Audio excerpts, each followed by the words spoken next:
Greetings. Thank you for tuning in on the free workshop introducing family engagement, the topic of family engagement, and how that is a topic that you, as a parent, can find more about by signing up for virtual workshops with me, Carla Sewer. So I begin with the free workshop today on what is family engagement. This is an actual workshop that I presented to parents at an outreach center, and it was done face to face before the pandemic. Now that we are in a global pandemic, these workshops will be virtual for parents, for schools, and for community centers, as well as public libraries. When we look at family engagement, it is an important topic because children and families are all around us and they are being engaged as consumers and as sometimes producers. Therefore, it is important for us to learn about this topic and to find ways that we can support our children and families in their learning and growing to be productive citizens in our society for future generations to come. So let's get started with what is family engagement.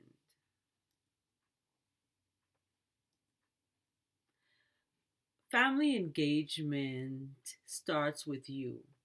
That's why the first thing we do in this workshop is for you to write one word that comes to mind when you think of family engagement. For those of you who are interested in signing up for future workshops, you will receive a participant manual, and that manual will be mailed to you, and it has the worksheets in them where you would write and expand on every aspect of the topic of family engagement, looking at yourself first by writing one word that comes to mind when you think of family engagement. Once you do that, then we will look at the definitions in terms of what the research says about the definitions. So, family engagement is basically multiple ways, and the ways are not defined here, but we will look at those as we progress through the workshop. So, multiple ways that parents support their children's education and learning has emerged as a key protective factor, meaning that it is a key factor in children protecting children from predators, from harm developmentally and mentally, emotionally. And we will get to that in future workshops where we look at the P.I.E.S. So we have a workshop for parenting with P.I.E.S and teaching with P.I.E.S. P.I.E.S are our physical, intellectual, emotional, and social development of children and how important those are um, in the development of children and how parents can learn about them and be very proactive in their parenting because of, as this research says, has emerged as a key protective factor for children's academic success. And that's the research. Now, what does this mean to you? You will write on your worksheet, what does this mean to you? There are other questions and other workshops where you will be writing and answering prompts as we go through the virtual work, when we do the virtual workshop. And the virtual workshop is at a set time where you will be able to see me, the workshop leader, and be able to ask questions directly. Now, for parents, I have this prompt of what is an activity that you attend with your child at school. All of this is helping to define family engagement. So, parents would write down one school activity that they attend with their child at their school. Now, for teachers, teachers will write down one activity that they engage with their children's families with. So, when teachers are the audience for my workshops, I look at teachers as engaging families and finding different ways that they can, or they have already done, they can share with other teachers as well, excuse me, so that they can be able to engage with their families at school. Now, three things I ask parents what they know about child development.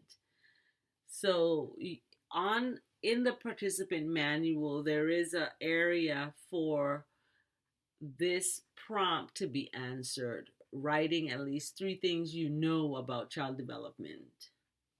And this can be any kind of child development. You as a parent, what you know about development of a child based on your experience as a parent, or someone that has been around the development of children from birth on.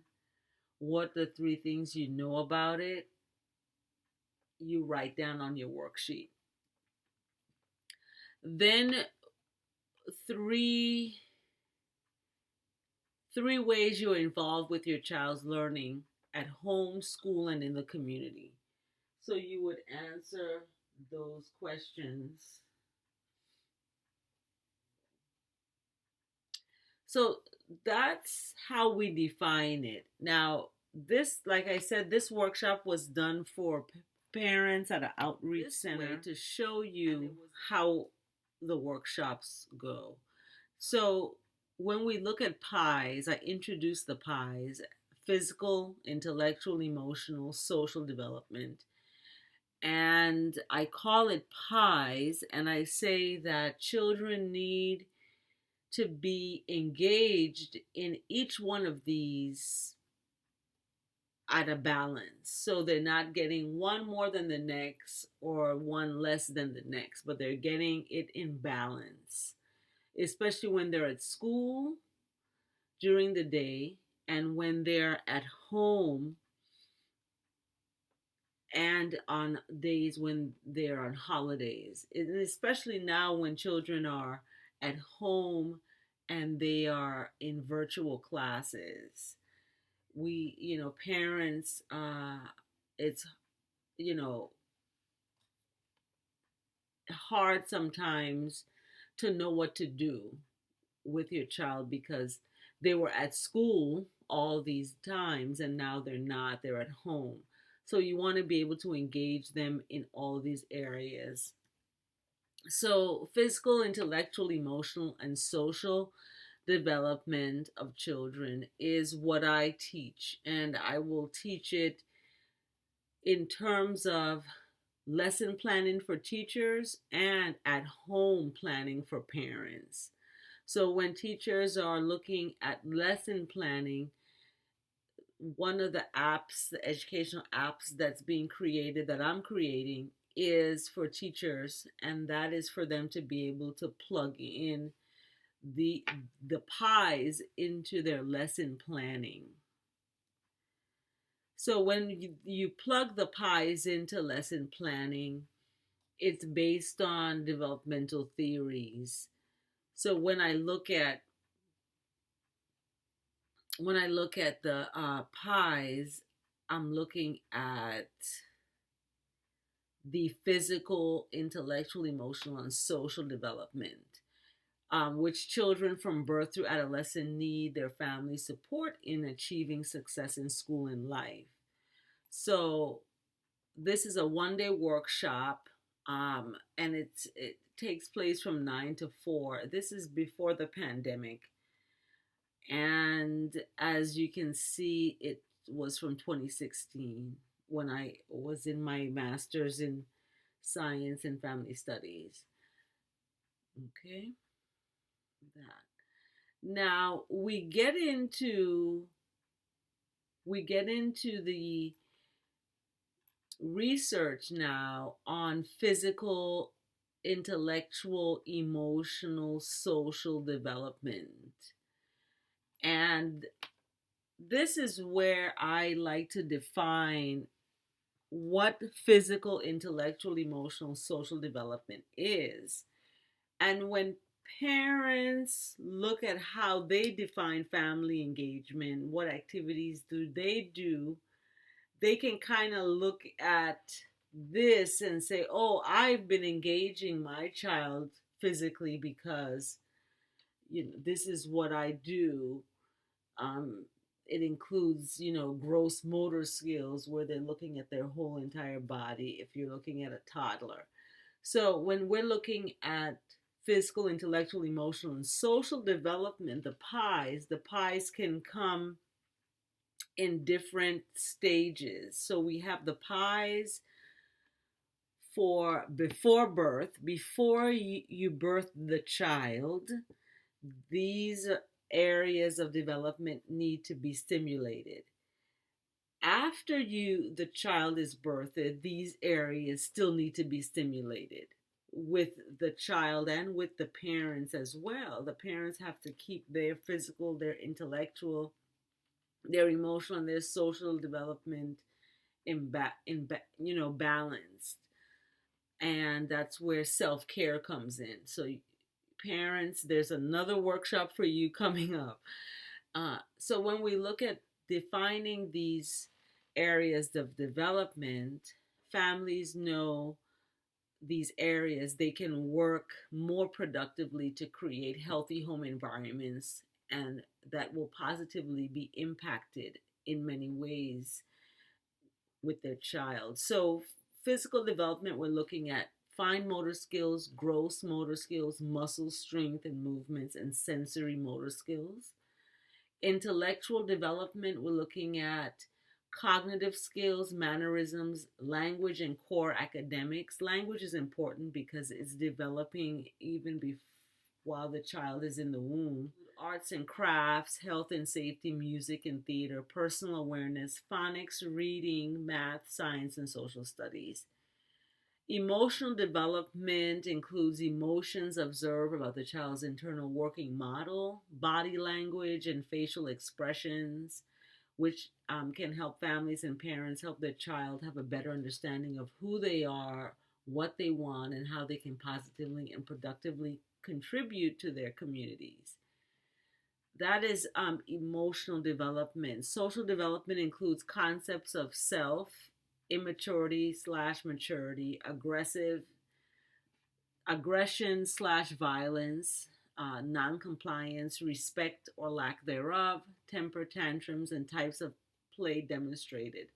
So social development, an example of this is when you see a child and they're not speaking, or they don't have the words to say, or they're having a temper tantrum and they're throwing their bodies around. This is type of behavior that a lot of times we fail to engage. So this slice of the pie is quite important in terms of maintaining a mental balance in your child's life. Now, we consider the following research, and this is important because when I talk about social development, we look at the dropout of school, and how school dropout affects individuals, families, and communities. So, when I talked about the importance of family engagement and having student academic success at school and at home and throughout life for the to be a positive contributor in society, this is what happens as a result of not having that support of parental involvement and family engagement, and not having that in terms of knowing how to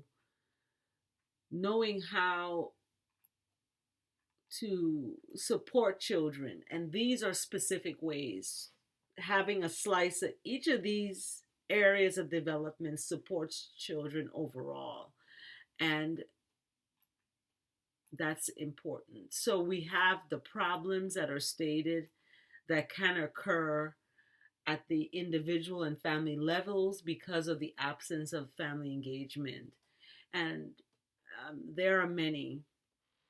So we have trouble academically or behaviorally with children. And when we look at engagement, we look at different ways that teachers are already doing. They're so creative in the way that they teach and the way that they engage students. And that has to branch out to the home as well.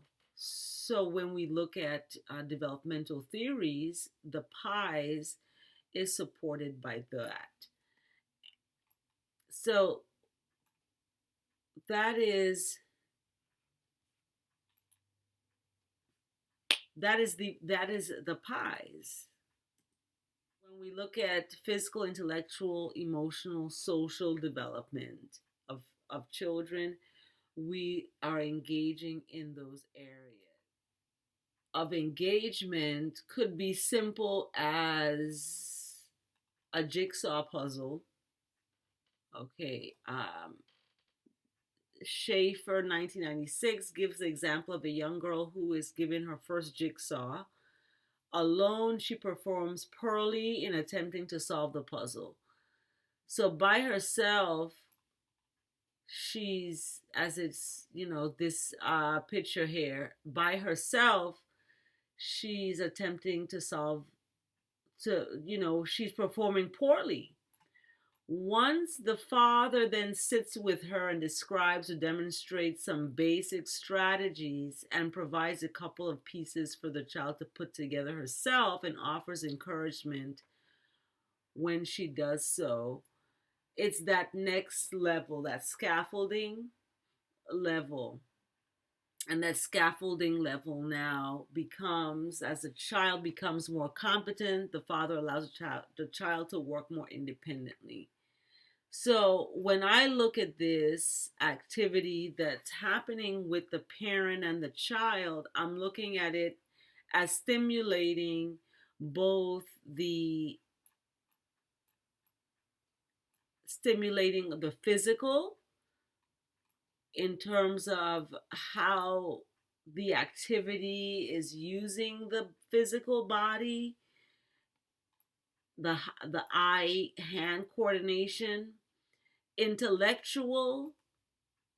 Okay, the mind is stimulated based on the patterns and shapes of the pieces of the puzzle and putting that together, fitting it all together. And emotional, we're seeing that support of a parent giving that child encouragement and giving that child that sense of, I can do this because you are there supporting me. And that gives that child important information for the brain that remembers that. And when the child now is on their own to achieve that activity, the child is able to work independently. So that social development supports that. So all of that are examples of activities. So we have activities for family involvement in pies for infants. So we have them for infants 0 to 17 months. These are things that you can do. And then we have them for toddlers 18 months to 35 months. And there are books that actually accompany the virtual workshops for parents. So you also get some great books. Then we have the preschoolers, 3 to 5 years. And the preschoolers are at a time in their development where they're just learning a lot, they're growing a lot, and they need specific stimulation in these areas of the pies. So I have them broken up in physical, indoor and outdoor activities, intellectual, number games, counting games, sorting games, emotional, trust, emotional security, relationships with others. There are books that can support that. And then social, role playing, readers' theater. They work together with others that maybe are different from them, that they can actually use role playing and readers theater to support the social development. And this is for preschoolers. Then we go to school age, and school age is 6 to 12 years old. This is our middle childhood area. And we have the different activities. So for physical development, we have like red light, green light games, and even outdoor gardening is a good physical activity for school agers. Intellectual development, we have play detective, sorting, and number games. Playing detective is great for this area of development because it challenges middle childhood is a very interesting time because children are actually looking to be autonomous and they still need that guidance, but you still want them to feel that autonomy, and giving them roles like playing detective, creating scavenger hunts is another good thing for them in that intellectual area. And it stimulates the physical because they're moving around. So we have the pies for school agers, and that is how we work. And um,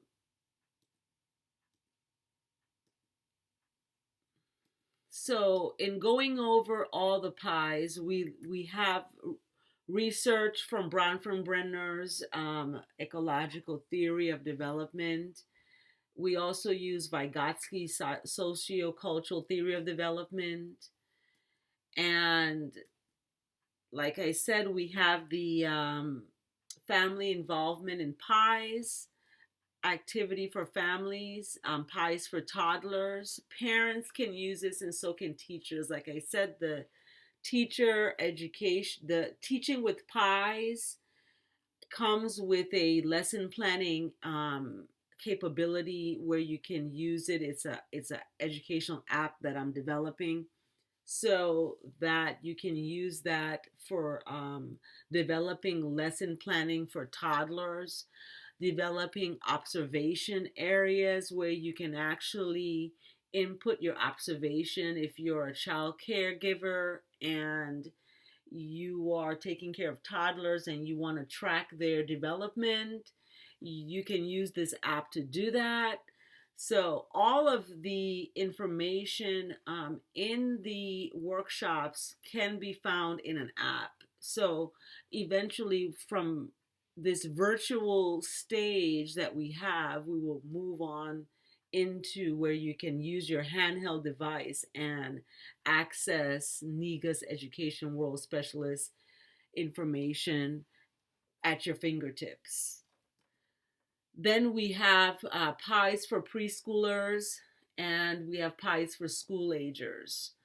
So these are the pies. So I want to thank you all, everybody, for tuning in and listening actually to this free workshop, and I hope to see everybody again soon.